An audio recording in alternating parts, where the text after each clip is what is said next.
안녕하세요. 뻔뻔한복덕바입니다. 구독과 좋아요, 알림 설정, 회원가입 부탁드리겠습니다. 하반기는 정말 아킬레스건과 같이 딱 걸려있는 최대 쟁점이 될 수 있는 포인트가 있죠.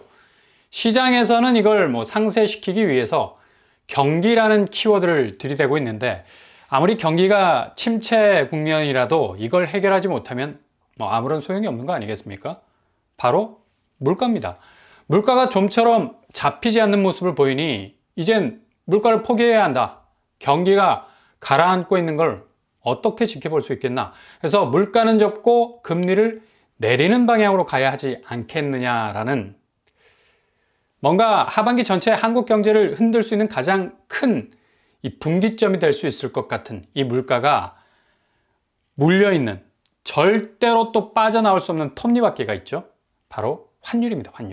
환율과 물가는 그냥 비례관계를 넘어서 완전히 트윈, 쌍둥이라고 보시면 되겠죠.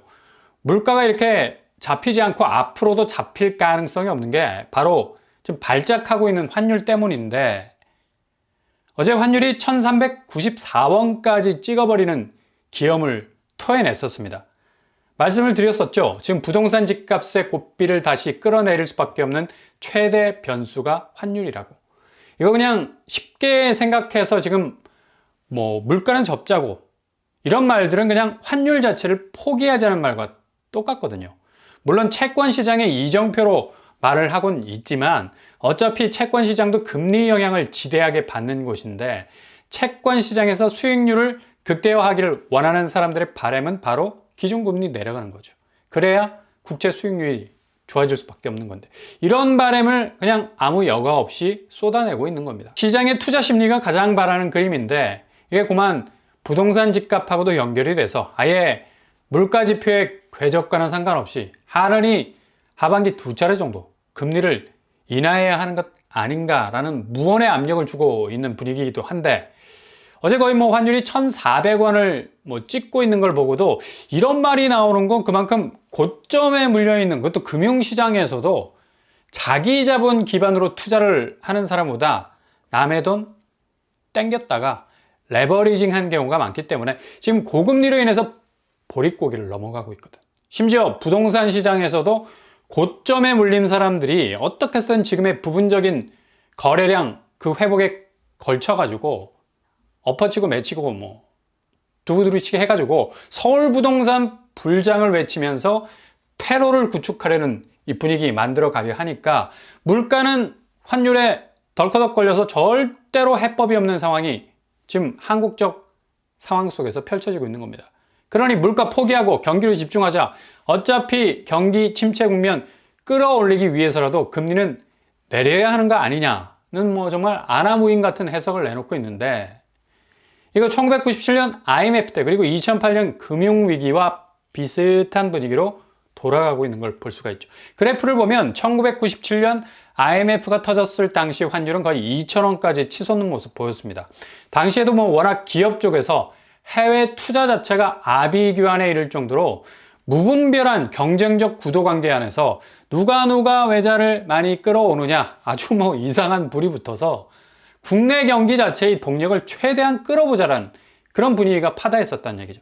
한쪽에서는 이러다가 큰일 난다, 무리한 투자가 불러올 이 파국에 대해서 계속적인 경고음을 냈음에도 불구하고 무조건 경기 침체 국면을 벗어나는 게 급선무라는 생각에 당시 경제 자체가 기업적 수익률이 훅 떨어지는 부진이 연속적으로 이어지고 있었죠. 그러니 당연히 빌려온 외자는 태산인데 막상 이걸 쳐내기 위한 수익에선 엄청난 구멍이 뚫려버리니까 나라 곳간이 제대로 버텨내지 못하게 된 거고, 2008년 터진 글로벌 금융위기도 마찬가지라는 얘기죠. 이것도 IMF와 별반 다를 바가 없습니다. 부채 문제, 한마디로 금융사 간의 파생 상품이 터져 나오면서 서로 간에 믿지 못하는 분위기 쑥 올라오면서 자금 닫아버리고, 서로 간에 돈이 그때부터 돌지 않으니까 자금이 급속도로 말라버려서 터져 나왔던 금융위기, 당시에도 환율은 1,600원 가까이 올라갔던 걸 볼 수가 있죠.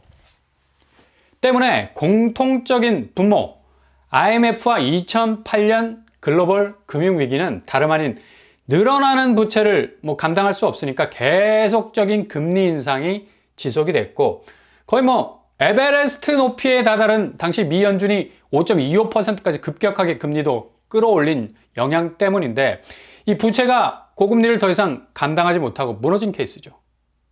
당연히 물가는 뭐 미친 듯 올라가고 환율은 뭐 덩달아 뛰기 시작을 하니까 금융위기가 안 터질래야 안 터질 수가 없는 거라. 지금 상황도 뭐 거의 기시감, 데자뷰가 이빠이 느껴질 정도로 뭐 비슷한 프레임 안에서 진행이 되고 있는 겁니다. 당시에 국내에선 이구동성으로 외쳤던 게 경기 부양이었습니다. 지금 분위기하고 좀 비슷하죠. 이제 물가가 아니라 경기라고 외치고 있지 않습니까? 당연히 그 당시에서도 전 세계적인 고금리 상황에서 자금이 서서히 말라가기 시작하니까 내수나 수출이 부진할 수밖에 없는 거고, 한편으로는 부동산 시장은 아파트가 3% 정도 상승 국면에 있었고 과열 조짐도 있었습니다. 지금처럼 다시 집값이 오른다는 분위기가 서울을 중심으로 파다하게 퍼져나가고 있었어요. 소름이 돋을 정도로 지금 분위기하고 너무나 똑같은 양상이었어요. 가뜩이나 기업 쪽에선 당장 수익률이 훅 떨어져 나가는 현상과 함께 무역 적자 현상이 여기저기 나타나기 시작을 했고, 동시에 환율 자체가 나락가기 시작하고 물가는 천정부지로 오르면서 부채 상황은 개인보다는 당시엔 기업이 미친 듯이 달러를 하드캐리하면서 버티는 형국이라 자기들이 달러 던지면서 무리한 투자를 오히려 상쇄시키려고 이걸 자꾸 역으로 이용해서 경기 침체를 수수방관하는 정부 쪽을 질타하는 아주 그림이 이상하게 돌아가고 있는 난장판이었습니다. 결국 이게 시장 경제에 렉이 걸린 게 문제가 아니었죠. IMF와 2008년 금융위기는 지금의 모습과 똑같은 부채 문제, 그러니까 1997년은 기업 부채가 돌아오는 달러 만기의 부메랑을 제대로 막지 못한 거였고, 2008년은 금융사들 간의 자금 경색이 무분별한 파생 상품, 그러니까 묻지마 대출, 어떤 방식으로 나갔는지 지들도 모를 정도로 파악이 안 되니까. 그래서 둘의 공통분모는 바로 과잉 유동성이었다는 얘기죠. 지금 그 규모는 비교도 안 될 만큼 커져 있는 상황인데, 이런 과잉 유동성은 그러니까 환율이 제대로 컷이 안 되니까 그냥 그대로 원화 가치는 떡락이 되면서 돌아오는 달러 만기는 하루가 다르게 엄청난 가치의 무게로 부메랑처럼 날아오는 걸 기업이 결국 막아내지 못했다는 얘기입니다. 그래서 쫄딱 망할 수밖에 없는 구조로 가게 된 건데, 지금 상황도 가장 우려스러운 부분이 환율이 가장 중심에 서 있다는 얘기죠. 이거 성냥개비 살짝 긋기만 하면 불꽃이 일 거고, 물가는 그냥 겹겹이 쌓여놓은 마른 장작더미, 그냥 산더미 같은 몸집으로 환율이 만들어내는 공포를 극강으로 체감하게 만드는 실체가 되죠. 당연히 동조화될 수밖에 없는 거고요. 부채는 이런 장작더미 위에 쫙 깔려있는 휘발유가 되는 건데, 삽시간에 환율이 요동치면 파이어, 불꽃을 튕길 수밖에 없고 물가에 옮겨붙게 되죠. 이 화염이 거의 화염 방사기 수준으로 폭발하듯이 확 한순간에 타오를 수밖에 없는 건 바로 한국이 제3위 안에 드는 6천조 가까이 되는 천문학적인 부채 국가라는 얘기입니다. GDP 대비 정확하게 2.5배 정도의 규모죠. 상황이 1997년과 2008년도보다 더 심각하다는 걸 느낄 수가 있죠. 외환위기 당시에는 부동산을 더 타이트하게 규제를 했었습니다. 이거 안 되겠다 싶다라는 생각이 들었었는데, 지금은 이게 거꾸로 가고 있죠. 부동산 규제를 풀고 있는 상황인데 그만큼 전반적인 경기 상황이 안 좋다는 판단이 기저에 깔려있기 때문에 그래요. 물론 부동산 시장이 선순환되면서 집값이 정상적인 고삐 안에서 진행이 된다면야 시장이 순조로울 수 있겠지만, 이거 이제 집값 자체가 그 고삐를 뛰어넘어가고 있는데, 서울 신축 분양가가 18억에 가깝죠. 이제 국평이라고 부르면 안 돼. 18억 하는 아파트가 어떻게 국민 아파트가 될 수 있어. 국민평형 30평형이라고도 말해선 안 될 정도로 오르는 추세가 정말 가장 물가지수 중에 탑을 찍는 수준인데, 이게 물가지표에 잘 잡히지가 않죠. 물가지수가 안정화로 가는 국면이라고 하는데, 주택시장에서 신축 아파트 분양가 지수는 어떻게 산출이 되는지, 자고 나면 1억이 오를 정도인데 직전 분양단지보다 가격을 못 올리는 천추의 한이 될 수도 있을 심정으로 신축 분양가는 아예 접근성을 차단할 정도로 오르고 있습니다. 오히려 외환위기가 터지기 전에 부동산 정책은 규제로 갔었다는 팩트와는 완전히 지금 다른 방향으로 가는 것도 상당히 특이한 부분일 수도 있고요.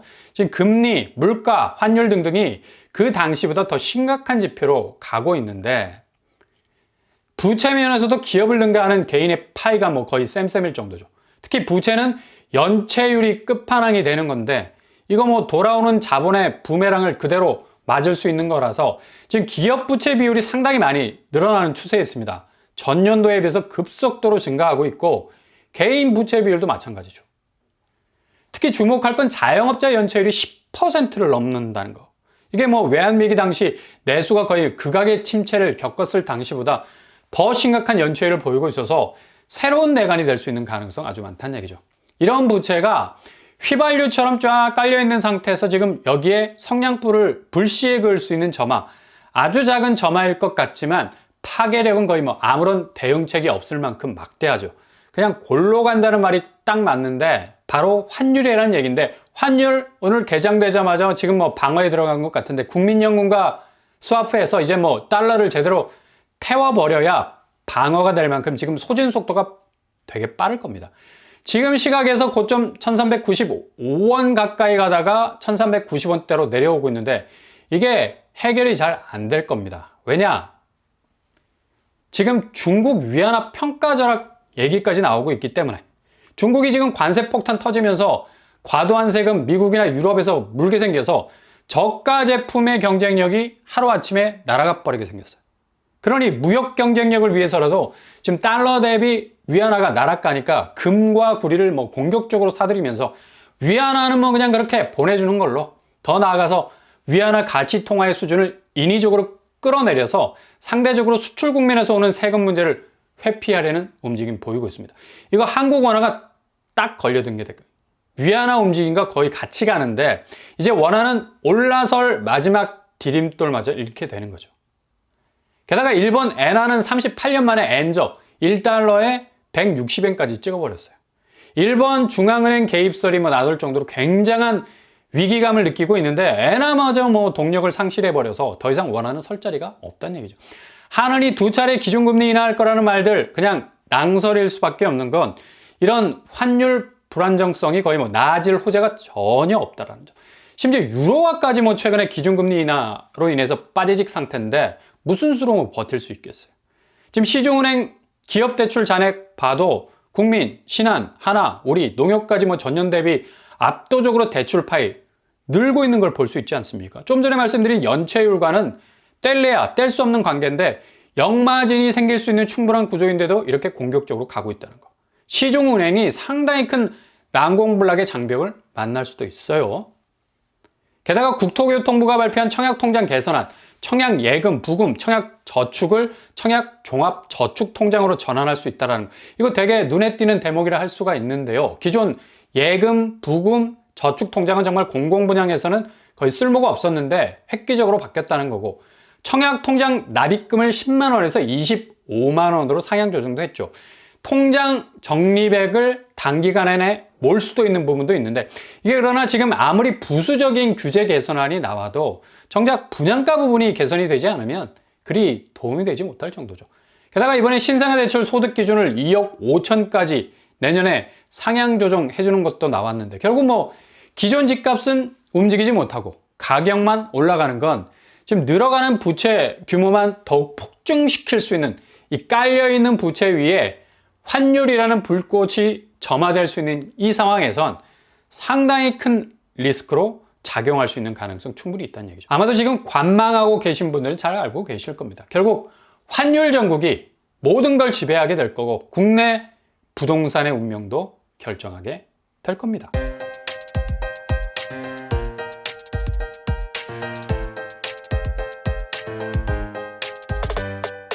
오늘의 부동산 캐릭터 정말 외환위기급 환율 발작이라고 말해도 될 만큼 아주 심각한 상황이 왔죠. 위안화, 엔화의 급속한 하락은 더 이상 원화의 존립을 어렵게 만들고 있고 이렇게 한국이 위험한 건 부채가 깔려 있다는 얘기입니다. 금리는 움직이기 어렵고 환율이 이렇게 타오르면 물가는 균형을 잃게 될 겁니다. 결국 국내 외환을 방어하는 데만 쓰게 된다면 앞으로 시중은행과 주택시장에 깔린 부채는 더욱 큰 위협으로 다가올 것으로 보이네요.